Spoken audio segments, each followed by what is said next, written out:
EGM Network. Honestly, without Treasure Coast Community Health, I think we'd be a much poorer community in terms of our health. We're always striving to fill the gap for everyone in the community, rich or poor. Good afternoon, and welcome to Community Conversations. Every week I come to the studio and I think, wonder what really interesting things I'm going to learn today. Because selfishly, that's what all of this collaboration is about, how we can learn from each other and do better for our community. And so today is no exception. I have a friend here today, Jessie Ray from Safe Families. And Jessie, I'm thrilled that you're here to talk about the good work that you're doing for our children. Well, thank you for having us again. It's been a few years. It has been. We've talked offline, but not on the radio. And so we'll just continue on our conversations. So, as I said, this is an opportunity for me to learn as well as for others. And we've always gotten so engaged right away in terms of the current stuff. I never had an opportunity to ask you, when and how did Safe Families start here? Well, our Treasure Coast chapter started 7 years ago and was started by a woman who actually worked with Safe Families in Chicago, which is where our national chapter started over 20 years ago. Wow. So before anyone was talking about prevention and, at the beginning of the foster care system being really overwhelmed, our founder met a mom who was in crisis and she didn't need foster care. She just needed help. And he said, well, what if we could just offer that help and keep her from getting her kids, from letting things escalate to the point where her children needed to be removed. And so that's what he and his wife did. They actually took in her children for a few weeks. Mom resolved her crisis, and then kids went home to mom. And that was how Safe Families started. It said, these kids there's no true abuse and neglect happening here. They're just isolated. Mom doesn't have a social support system. And so how can we engage our community, our neighbors, our faith communities? Our founder is Christian, and we're called to community. We're called to helping others in times of hardship. And so that's how it started. And that is such a huge piece of helping children, because with so many single parents or double parent families, but without a family structure to help bridge, the everyday things that happen, both parents are at work, and for the fourth time in a month, the school calls and says, you got to come pick up Johnny right now. Okay. How do you do that and keep your job, keep your sanity as a parent? That's right. Okay. It is, and I'm sure you've seen the Surgeon General reports from the last couple of years. The first one that really caught our attention was the report on the epidemic of loneliness that came out. I think that was 2002 or 2003.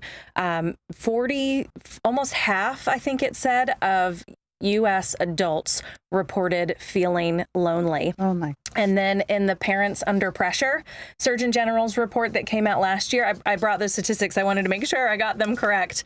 It said that 41% of parents and caregivers say that most days they are so stressed they can't function. 4 out of 10 people. And 48% said that most days their stress is completely overwhelming. Wow. And these are the folks these are our families. Yeah. These are, and actually it went up. It was even, it was 77% of single parents reported feeling loneliness. So we know the devastating impacts of loneliness and stress and what that does, not only to our own bodies, but to our family unit. And so that's exactly what we've been dealing with, what Safe Families has been working towards for all of these years, but even more so now, just really trying to highlight the importance of social connection, of facilitating a culture of belonging, where people can feel safe to talk about the things that are stressing them out without fear that some professional is going to wag their finger or worse yet, make a phone call that gets the authorities involved in their family. I think it's really interesting when I hear the word loneliness. I think of somebody who is a widow or widower, who their spouse was the exuberant, the outgoing one. Right. They sort of tagged along, and now they have no one to tag along with. I really don't think of family units in that loneliness context. So I think it's really amazing that you have connected that word, appropriately so, because if you're a mom of 1 to 6, doesn't really matter, but you don't have a couple of best friends to vent to or to ask favors of, family members, that's a lonely, isolating feeling as well. It's very isolating. And you named it. You know, a lot of it is that families have moved away. We're not close to our extended family networks anymore.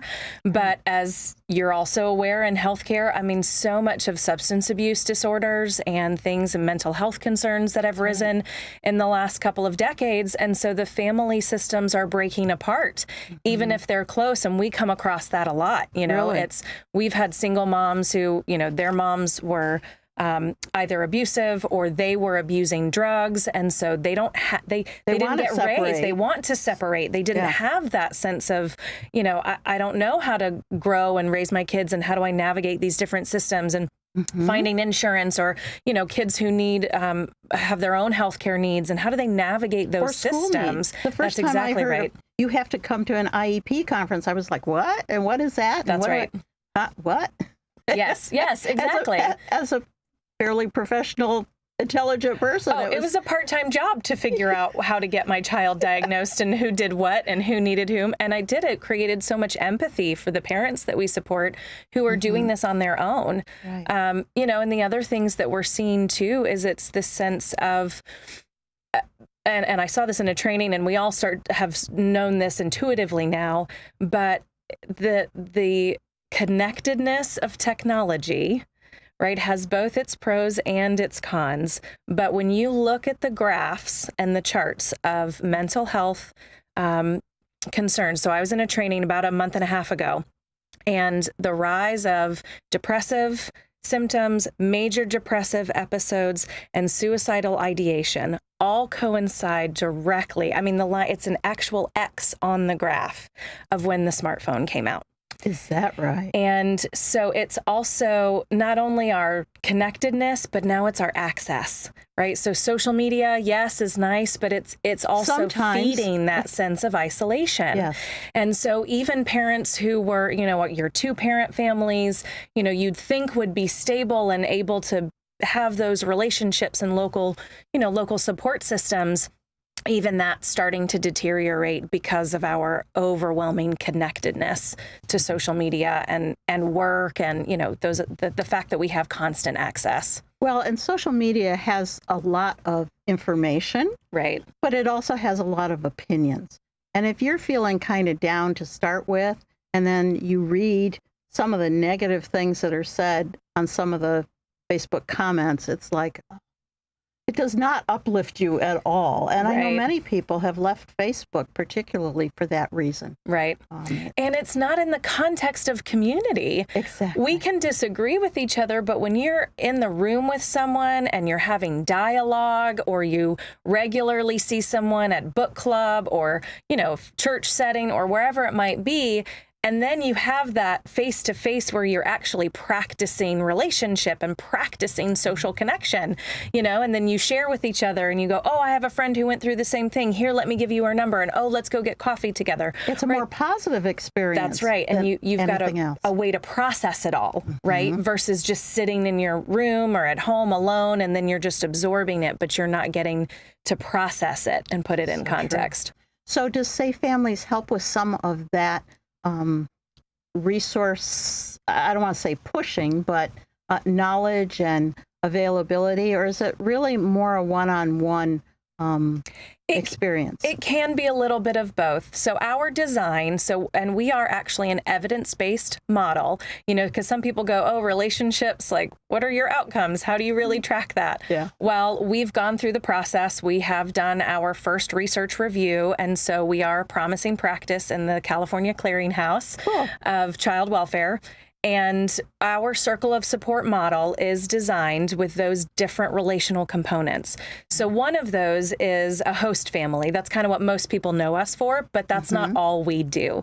So we can keep children in volunteer homes without parents losing custody. That's our hosting. But a major piece of what we do is also the family friend, which is exactly what you and I have been talking about. It's, mom comes home from the hospital, or mom is just feeling overwhelmed. Hey, let me run your errands today.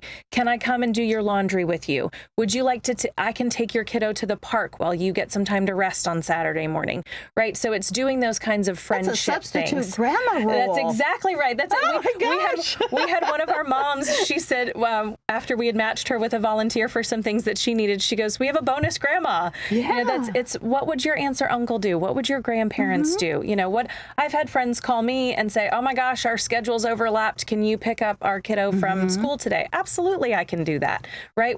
It's those kinds of network support, hands-on kind of practical things that we do for each other. So I'm going to go a little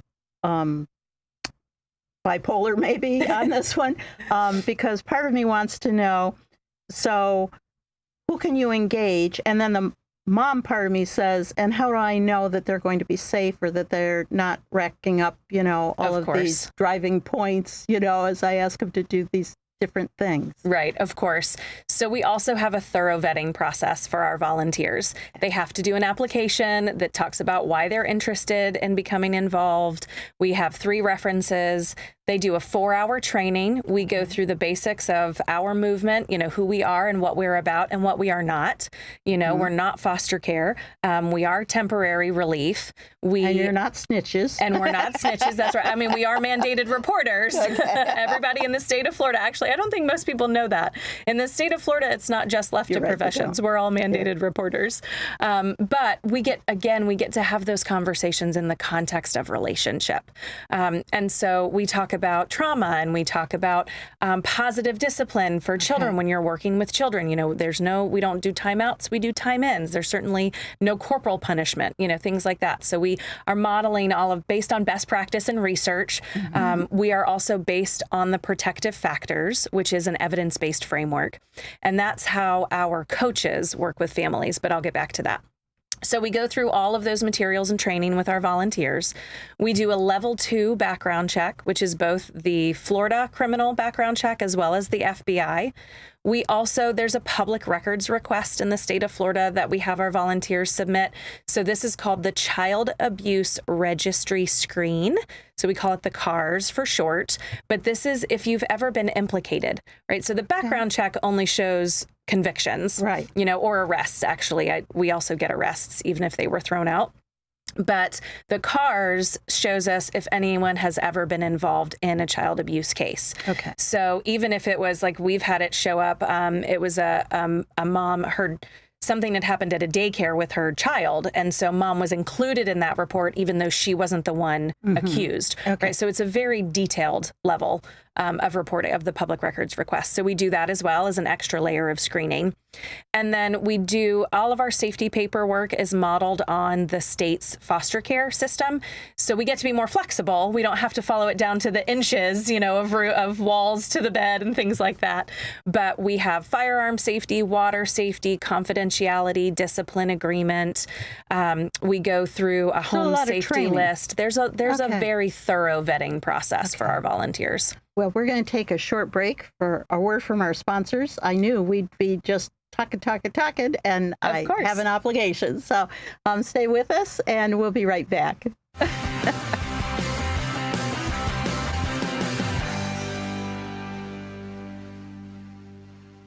Treasure Coast Community Health in-house pharmacies have the lowest prices in Indian River County, even lower than big box pharmacies. Taking your medication as prescribed leads to better health. Affordable medicine makes it easier. Treasure Coast Community Health patients can pick up medicine as they leave the office or use free delivery and mail order services. Pharmacists are always available to answer questions. Switch to TCCH pharmacies. Save money, stay healthy. 772-257-8224 and ask about our price match.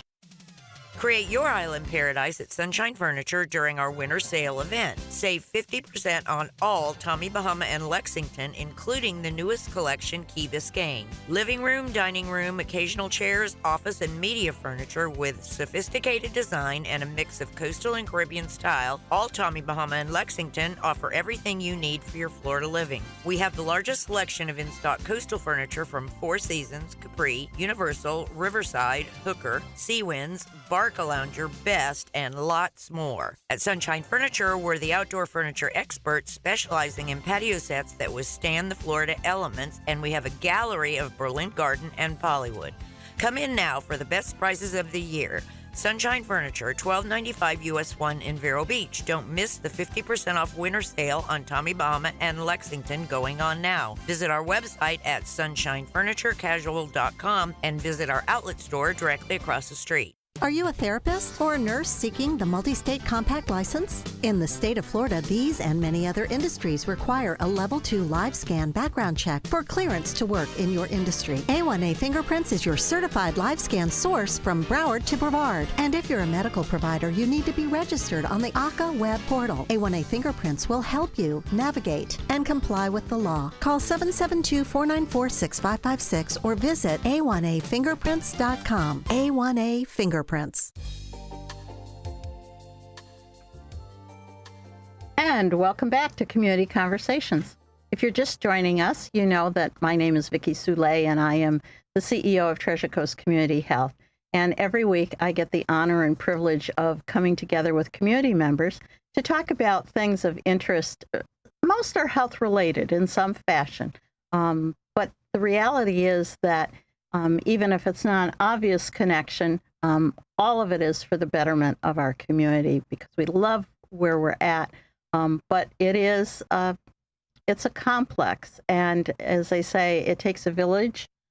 We are the village. And so Jessie and I were just talking during break about the difference between intentionality versus attendance.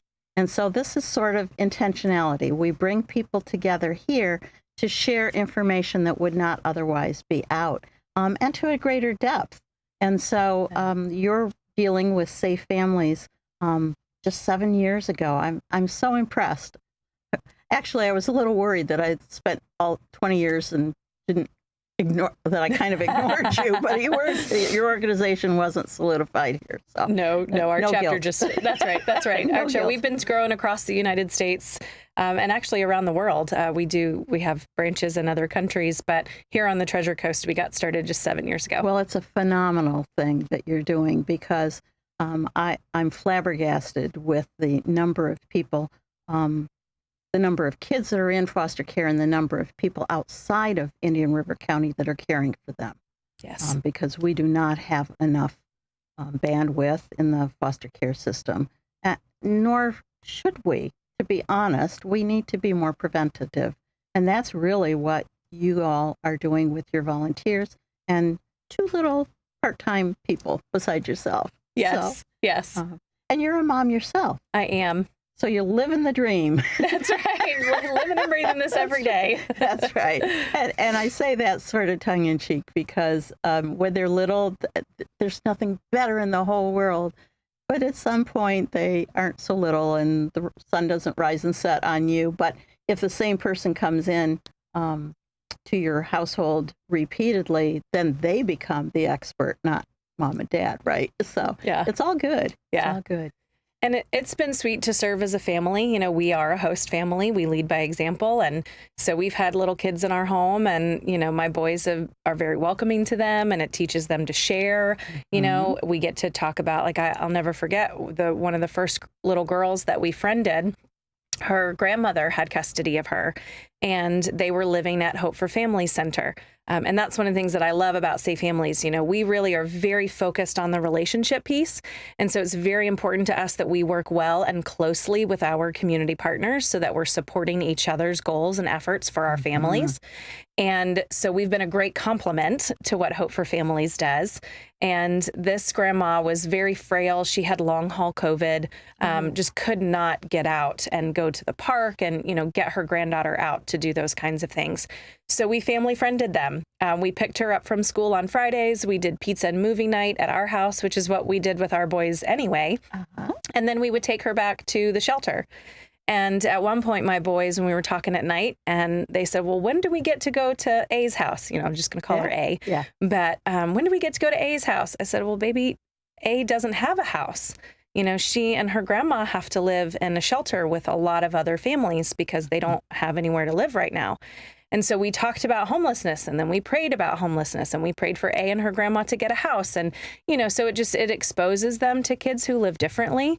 And I hope that it's growing compassion, you know, and patience in them and things that they won't forget when they've grown up.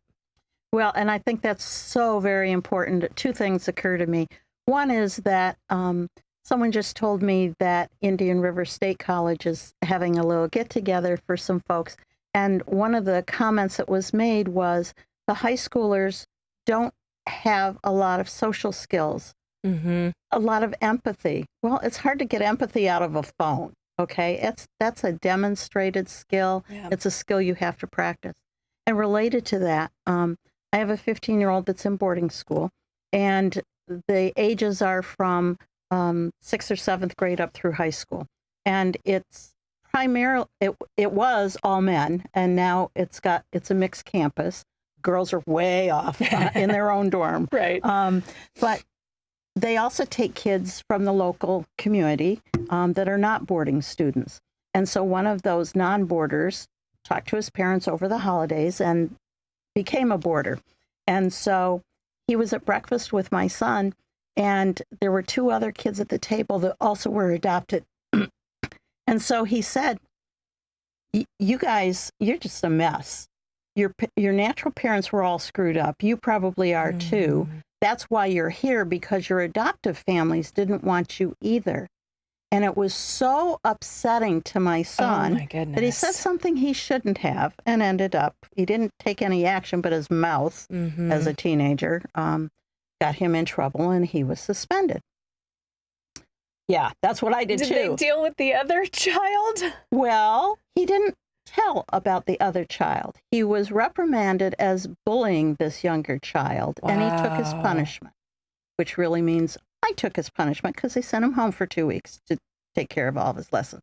But be that as it may, we talked about it a lot. Sure. Okay? And the whole underlying why he was so reactive, okay, because we've had him a very long time, and it's always been mom and dad. And so I was surprised that he was so reactive. So he went back to school.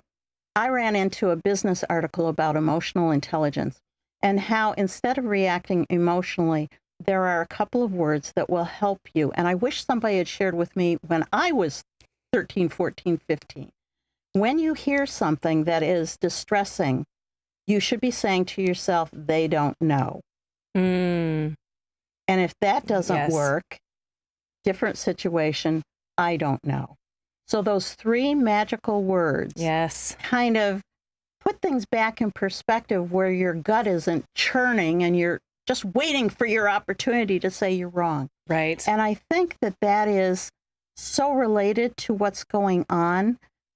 We don't always get those EI lessons. Right. Okay. And so if you're alone or lonely, how do you get back in the mainstream? So maybe that'll help somebody. I don't know. Certainly. No, I love that. And, you know, the other piece that we see a lot with adults and volunteers sometimes too is that there's they're scared of having to be responsible maybe for fixing people's scenarios or, you know, for carrying the weight of all of it, because while we don't have income requirements, there are very few limitations, and it's much more, you know, mental health and behavioral related of families that we could support or not support. But a lot of the families that we do serve end up also being in material poverty but also the relational poverty. And so our volunteers get real worked up about, well, how do I fix it? And we really lean into the Brene Brown empathy video of just saying, just listening, the power of listening and being available to someone That's what's transformational. And so, yes, we have all the training and, it's good to know these things, but you don't have to be an expert. You just have to be a good friend and you just have to be intentional. That is so wonderful to hear. Thank you so much, Jessie, for being with us today. As usual, I have learned more than I expected to, but I hope that you all did as well, and we'll be back next week with another guest. Thanks, Jess. Thanks so much for having me. Absolutely.